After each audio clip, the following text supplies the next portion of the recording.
Today we are going to talk about two of our favorite mediums to use in the classroom. That would be oil pastels and watercolors. Now you have likely worked with watercolors before. They're wonderful, they're easy, they cover a lot of area quickly, and they're quick to dry.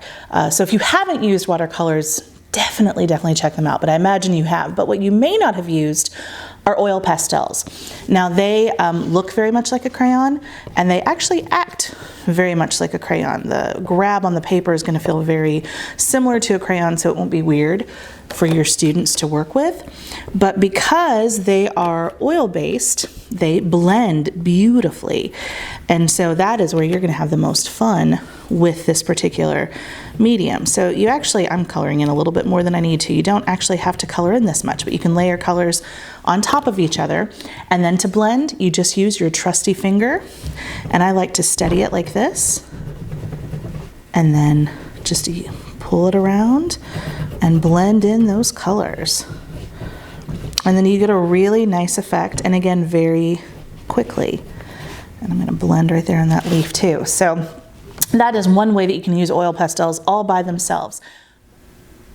So now you've seen what pastels can do on their own. So I'd like to show you how they work with watercolors. They actually work really well for outlining. You get bright, vibrant outlines, and because they are oil-based, they are going to resist that watercolor. So you just take your watercolor, and I've already colored in some of my drawing here, and then say we've got blue sky back behind. I don't even have to worry about being super careful because it's going to resist. Isn't that great?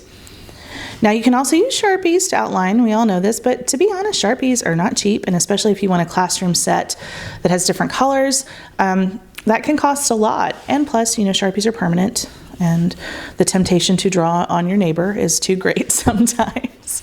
So I just think that they're, you know, again, pastels are a great solution for that. And even here, like, look, oops, got a little bit on my flower, but the great thing about watercolors, I can just kind of spread that out. And there we go.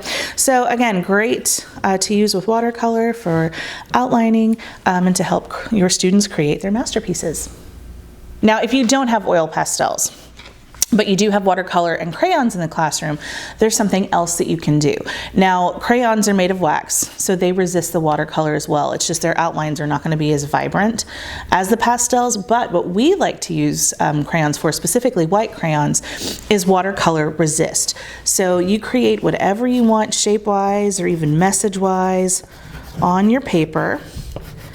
The only trick to this is it can be kind of difficult to see what you've done. So I always tell my students kind of hold it up in the light so you can see where you've been. And then you take your watercolor, and it's like secret messages, y'all. And then you just color over it. And it's a fun way to add some different designs and even texture to a work. And plus, kids just love the secret reveal. They think that's fun, which it is. I like it too.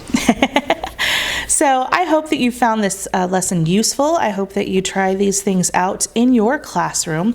And remember, as always, you can ask us any question that you have about different mediums, about different projects to use. You just go to the Educator's Lair, and you're going to click on the link that says Ask an Educator, drop your question, and you know what? Your question may end up in one of our blog posts. Thank you guys so much for watching.